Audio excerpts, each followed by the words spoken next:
Hello friends, welcome back to my channel. आज हम बात करेंगे एक ऐसे नॉवेल के बारे में जो ना सिर्फ एक कोर्टरूम ड्रामा है बल्कि हमें इंसाफ, रेसिज्म और ह्यूमैनिटी के बारे में सोचने पर मजबूर कर देता है। To kill a mockingbird. इस कहानी में हम फॉलो करते हैं स्कॉट फिंच को, जो अपने पापा एटिकस फिंच के साथ एक ऐसी लड़ाई में शामिल होती है जहां उन्हें नाइंसाफी और भेदभाव का सामना करना पड़ता है। तो क्या ये कहानी आज के जमाने में भी रिलेवेंट है? तो चलिए आज हम एक्सप्लोर करेंगे इस अनफॉरगेटेबल नॉवेल को, जो हर एज के रीडर्स के लिए एक आई ओपनर है। तो चलिए बिना किसी इंतजार के शुरू करते हैं एक ऐसी कहानी जो आपके सोचने के तरीके को हमेशा के लिए बदल के रख देगी। सबसे पहले जानते हैं इनके मेन कैरेक्टर्स को। स्काउट फिंच, स्टोरी के नैरेटर, जो एक इनोसेंट और क्यूरियस बच्ची है। जेम फिंच, स्काउट का बड़ा भाई जो थोड़ा मैच्योर है। एटिकस फिंच, स्काउट और जेम के पिता, एक एथिकल और रिस्पेक्टेड लॉयर हैं। टॉम रॉबिन्सन, एक अफ्रीकन अमेरिकन मैन जिस पे रेप का इल्जाम लगता है। बू रैडले, एक मिस्टीरियस नेबर जिनके बारे में बच्चे बहुत सारे रूमर्स बनाते हैं। माइला ईवेल, अ यंग वुमन जिसे रेप का शिकायत है और जो टॉम रॉबिन्सन पर इल्जाम लगाती है। बॉब ईवेल, माइला का बाप, जो एक रेसिस्ट और ड्रंकर्ड इंसान है। Now story begins. To kill a mockingbird की कहानी एक छोटे से टाउन मेकॉम, अलाबामा में सेट होती है। ये टाउन पुराना है, यहाँ के लोग पुराने बिलीव्स में जीते हैं। हमारे स्टोरी की नैरेटर है स्काउट फिंच, जो एक छोटी सी बच्ची है, सिर्फ 6 साल की। स्कॉट अपने बड़े भाई जेम फिंच और अपने पिता एटिकस फिंच के साथ रहती है। स्काउट की माँ काफ़ी पहले गुजर गई थी और उनका दिमाग बहुत सिंपल और इनोसेंट है। मेकॉम के लोग एक दूसरे को अच्छे से जानते हैं और इस टाउन में रेसिज्म और सोशल इनइक्वालिटी बहुत गहरा है। ये टाउन एक वाइट डोमिनेटेड टाउन है जहाँ ब्लैक कम्युनिटी को लोअर स्टेटस मिलता है। स्काउट और जेम के लिए ये सब बहुत कंफ्यूजिंग है। उनको ये समझना पड़ता है कि ये जो दुनिया है उसमें सबको बराबर नहीं मिलता। एटिकस फिंच का कैरेक्टर इस स्टोरी में एक मोरल एंकर की तरह काम करता है। एटिकस एक रिस्पेक्टेड लॉयर हैं, उनके पास अपने प्रिंसिपल हैं और वो सिर्फ पैसे के लिए काम नहीं करते। उनका बिलीव्स है कि हर इंसान को इंसाफ मिलना चाहिए, चाहे वो किसी भी रेस का हो। एटिकस अपने बच्चों स्काउट और जेम को हमेशा यही सिखाते हैं कि हर इंसान को बराबर समझो, उनके रंग, उनके बैकग्राउंड से फर्क नहीं पड़ना चाहिए।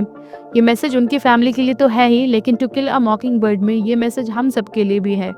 नाउ अब आते हैं हमारी स्टोरी के सेंट्रल कॉन्फ्लिक्ट पर। एक दिन टॉम रॉबिन्सन, जो कि एक अफ्रीकन अमेरिकन मैन है, उस पर रेप का इल्जाम लगता है। माइला एवेल, एक वाइट वुमन, उसके ऊपर ये इल्जाम लगाती है। टॉम रॉबिन्सन को इस केस में अक्यूज किया जाता है और केस का डिफेंस लॉयर बनते हैं एटिकस फिंच। ये केस बहुत ही कॉम्प्लिकेटेड है क्योंकि माइला एवेल के बाप बॉब एवेल एक रेसिस्ट और वायलेंट इंसान है जिसने अपनी बेटी को मार दिया था। बॉब ने अपनी बेटी को उस इल्जाम में धक्का दिया, लेकिन टॉम रॉबिन्सन पर इल्जाम लगा दिया। एटिकस अपनी पूरी मेहनत से ये प्रूव करते हैं कि टॉम रॉबिन्सन बेगुनाह है। उनका कहना था कि माइला को उसके बाप ने ही मार दिया था, पर उसका इल्जाम भी टॉम पर लगा दिया। एटिकस कोर्टरूम में अपनी डिफेंस प्रेजेंटेशन बहुत लॉजिकल और कन्विंसिंग तरीके से करते हैं। उन्होंने ये प्रूव दिया कि माइला को जो इंजरीज हुई थी वो टॉम रॉबिन्सन के लेफ्ट हैंड से नहीं हो सकती थी, क्योंकि उसके लेफ्ट हैंड में बहुत कम ताकत थी। पर माइला की इंजरीज राइट हैंड से हो सकती थी, जो कि बॉब एविल का था। ये कोर्टरूम का ड्रामा बहुत इंटेंस हो जाता है। एटिकस सब कुछ क्लियर कर देते हैं, लेकिन ये भी दिखता है कि जब सोसाइटी में रेसिज्म हो तो सच भी अपना मकसद नहीं पाता। जब वर्डिक्ट अनाउंस होता है तो जूरी टॉम रॉबिन्सन को गिल्टी डिक्लेयर कर देती है, इवन दो सब प्रूफ्स उसके फेवर में थे। ये मोमेंट एक शॉकिंग और ट्रैजिक होता है क्योंकि ये दिखाता है कि एक ब्लैक मैन को कभी भी इंसाफ मिलना मुश्किल होता है, चाहे वो इनोसेंट हो। ये हमारी सोसाइटी की डार्क रियलिटी को रिवील करता है। टॉम रॉबिन्सन को गिल्टी होने के बाद उन्हें जेल में रखा जाता है। फिर एक दिन टॉम जेल से भागने की कोशिश करता है और पुलिस उसे मार देती है। ये मोमेंट हमारे लिए पेनफुल रिमाइंडर है कि जब तक हम अपने सोसाइटी में इक्वालिटी और इंसाफ नहीं लाते, ये ट्रेजेडीज कभी नहीं रुकेगी। अब बात करते हैं एक ऐसे कैरेक्टर के बारे में जो पूरी कहानी में एक मिस्ट्री बना रहता है। उसका नाम है बू रैडले। बू रैडले एक ऐसे इंसान है जो अपने घर से कभी बाहर नहीं निकलता और इस वजह से पूरे टाउन की नज़रों में वो एक स्ट्रेंज कैरेक्टर बन जाता है। स्काउट और जिम, जो अपनी चाइल्डहुड में बहुत क्यूरियस और एडवेंचरस हैं, बू के बारे में बहुत सारे र्यूमर्स सुनते हैं। ये र्यूमर्स उन्हें इतना डराते हैं कि वो सोचने लगते हैं वो एक डेंजरस और वायलेंट इंसान है जो कभी भी उन्हें मार डालेगा। स्काउट और जेम के लिए बू एक ऐसे बोगीमैन जैसे हैं जिसे वो अपने इमेजिनेशंस में ज़्यादा बड़ा और ख़तरनाक बना लेते हैं।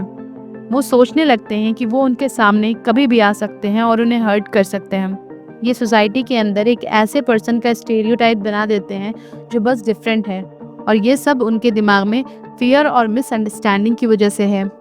लेकिन जैसे जैसे कहानी आगे बढ़ती है, हमें ये पता चलने लगता है कि बू रैडले का रियल नेचर कुछ और है। जब स्कॉट और जेम को रियल डेंजर का सामना होता है तो ये मोमेंट टर्निंग पॉइंट बन जाता है। ये डेंजर कुछ और नहीं बल्कि विल के हाथ से आता है। ये वक्त हैलोवीन का है और स्कॉट और जेम अपने हैलोवीन नाइट के सेलिब्रेशन के बाद घर वापस आ रहे होते हैं। अचानक बॉब इविल, जो माइला इविल का फादर है और टॉम रॉबिन्सन पर झूठा इल्जाम लगा चुका है, स्कॉट और जेम के सामने आता है। बॉब ने अपना पूरा गुस्सा और नफरत अपने फेल्योर और रिवेंज की वजह से चिल्ड्रन पर निकाली। बॉब, जो पहले ही एक वायलेंट और अब्यूजिव इंसान है, स्कॉट और जेम को दिखाता है कि उसका दिमाग कितना डार्क है। जैसे ही वो दोनों रात को अकेले घर वापस जा रहे होते हैं, बॉब इविल उन दोनों को मारने के लिए उनका पीछा करता है। वो जेम को पीछे से मारने की कोशिश करता है और स्कॉट को भी फिजिकली हार्म करने का पूरा इरादा रखता है। ये मोमेंट एक बहुत इंटेंस और डेंजरस होता है क्योंकि दोनों बच्चे उस वक्त अपने माँ बाप से दूर और बिल्कुल अकेले होते हैं और उनका आखिरी होप किसी की मदद है। तब बू रैडले अपने घर से बाहर निकलकर उन बच्चों को बचाता है। ये सीन बहुत ही पावरफुल होता है क्योंकि यहाँ बू अपने फियर्स के खिलाफ एक्शन लेता है। इस वक्त जब स्काउट और जिम को लगता है कि उनका लाइफ डेंजर में है, तब बू रैडले उनकी मदद करता है बिना किसी एक्सपेक्टेशन के। वो उन्हें अपने घर के अंदर छुपाता है और उनकी जान बचाता है। ये हमारे लिए एक बिग रेवलेशन है कि बू रैडले, जो कि हमारे लिए एक मॉन्स्टर था, वो असली में एक प्रोटेक्टिव कंपैशनेट इंसान है। अब बात करते हैं एक इम्पॉर्टेंट सिंबल के बारे में, द मॉकिंग बर्ड। मॉकिंग बर्ड एक ऐसी चिड़िया है जो बस अपना काम करती है। वो सिर्फ गाती है, किसी को नुकसान नहीं पहुंचाती। टॉम रॉबिन्सन और बू रैडले दोनों ही मॉकिंग बर्ड की तरह थे, इनोसेंट, जो सिर्फ अपनी लाइफ जीना चाहते थे, पर उन्हें जज किया गया और उनकी लाइफ छीन ली गई।